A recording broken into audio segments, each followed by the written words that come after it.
নবী করিম সাল্লাল্লাহু আলাইহি সাল্লাম বলেছেন, যে ব্যক্তি আজানের জবাব দেয়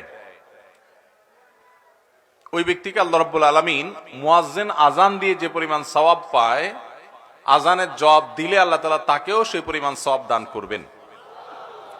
মুয়াজ্জিনের সওয়াব সম্পর্কে ধারণা আছে, আইডিয়া আছে? আল্লাহু আকবার। ইমামতি মর্যাদাপূর্ণ কাজ, কিন্তু সওয়াবের বিচার যদি করেন, আজানের এত বিপুল পরিমাণ সওয়াব আছে যে আজানের মর্যাদা যদি আমরা জানতাম, মহল্লাগুলোতে মুয়াজ্জিন নিয়োগ দেওয়া লাগতো না। এলাকাবাসী কামড়া কামড়ি করে, নিজেরা কম্পিটিশন করে তারা আজান দেওয়ার চেষ্টা করতো মসজিদে।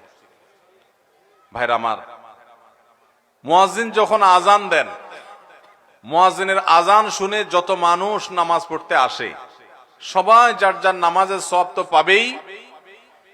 মুয়াজ্জিন সাহেব তার আজান শুনে যেহেতু সবাই আসছে, তার ডাক শুনে যেহেতু আসছে, তার আহ্বানে যেহেতু আসছে, এই জন্য যত মানুষ তার আজান শুনে নামাজ পড়েছে তাদের সবার সমপরিমাণ সওয়াব আল্লাহ তাআলা মুয়াজ্জিন সাহেবকে দান করেন।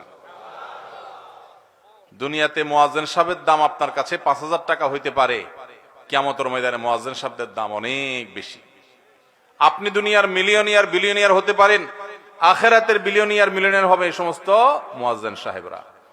তো মুয়াজ্জিন সাহেবদের সওয়াবের দৌড়ে যদি তাদেরকে ধরতে চান বা তাদের পিছে থাকতে চান, তাহলে আপনাকে নিয়মিত আজানের জবাব দিতে হবে।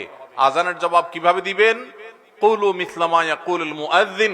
সহিহ মুসলিমে নবী করিম সাল্লাল্লাহু আলাইহি সাল্লাম আজানের জবাব দেয়া শিখাইছেন। কিভাবে আজানের জবাব দিবেন? আজানের জবাব দেওয়া দুই ভাবে, এক হলো মৌখিক ভাবে, আর এক হলো আচরণিক ভাবে। আচরণগত ভাবে কিভাবে?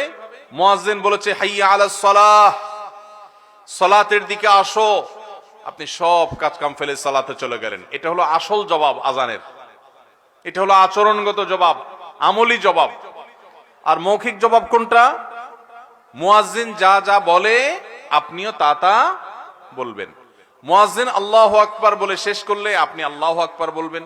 মুয়াজ্জিন আশহাদু আল্লা ইলাহা ইল্লাল্লাহ বলে শেষ করলে আপনিও আশহাদু আল্লা ইলাহা ইল্লাল্লাহ বলবেন।